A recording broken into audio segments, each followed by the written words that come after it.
Guys, trend lines और support resistance की importance के बारे में तो मैंने आपको बहुत बार बताया है। आज अपने एक लाइव मार्केट एग्जाम्पल के साथ आपको ज़बरदस्त लेसन दूंगा, क्योंकि मैंने आपसे अपनी ट्रेडिंग जर्नी के रियल लेसन्स और एक्सपीरियंसेस शेयर करने के लिए ये चैनल बनाया है। तो अगर जेन्युइनली कुछ भी सीखने समझने को मिलता है तो प्लीज़ इस वीडियो को लाइक करना, अपने दोस्तों के साथ शेयर करना और चैनल को सब्सक्राइब करके नोटिफिकेशन बेल ज़रूर दबा देना।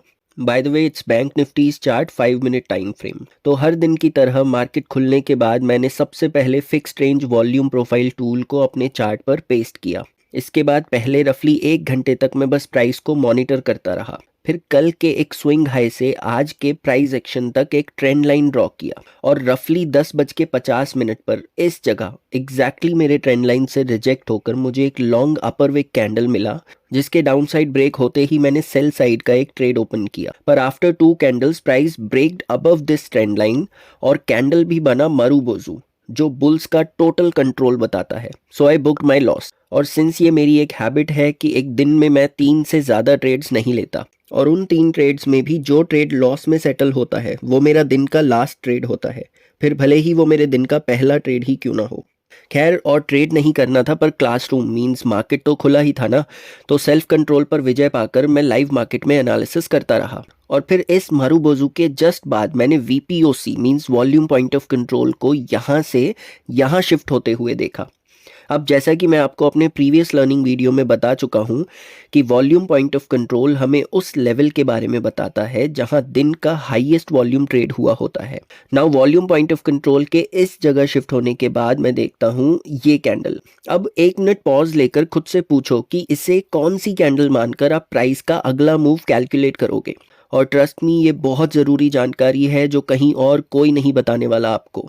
मैंने हर एक कैंडल स्टिक के बारे में पढ़ा है, उनके बारे में भी जो once in a blue moon बनती हैं। तो क्या लगता है आपको, क्या इसे हैमर कैंडल माना जा सकता है? वेल, नहीं, क्योंकि एक hammer candle stick down trend में बनता है, समथिंग लाइक दिस, जहां उस कैंडल के लो को आप उस डाउन ट्रेंड के बॉटम के रूप में देखते हो। तो इसे हैमर कहना गलत होगा। तो क्या इसे हैंगिंग मैन माना जाए?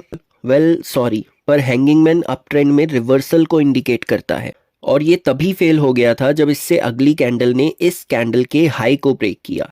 तो फिर आप आखिर कैसे पकड़ सकते थे इस मूव को?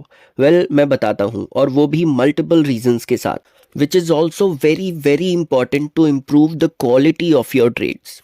तो देखो, सबसे पहला रीज़न कि प्राइस ने मेरे रेजिस्टेंस लाइन को अपसाइड ब्रेक किया। सेकेंड रीज़न ये कि मेरे ट्रेंड लाइन के ब्रेकआउट के ऊपर मुझे वॉल्यूम पॉइंट ऑफ कंट्रोल का शिफ्ट देखने को मिला। देखो, अब यहाँ एक ध्यान देने वाली बात है। देखो, अगर प्राइस को यहाँ से नीचे जाना होता तो ये वीपीओसी मुझे यहाँ कहीं मिलता, पर इस ट्रेंड को ब्रेक करने के बाद वीपीओसी का शिफ्ट होना साइकोलॉजिकल चेंज दर्शाता है। और फिर ये लॉन्ग लोअर विक कैंडल, जी हाँ, मैं इसे इसी नाम से बुलाता हूँ। हर कैंडल स्टिक के बारे में इंडिविजुअली पढ़ना ज़रूरी है, पर साथ ही आपको एक कैंडल स्टिक के बनने की साइकोलॉजी के बारे में भी पता होना चाहिए।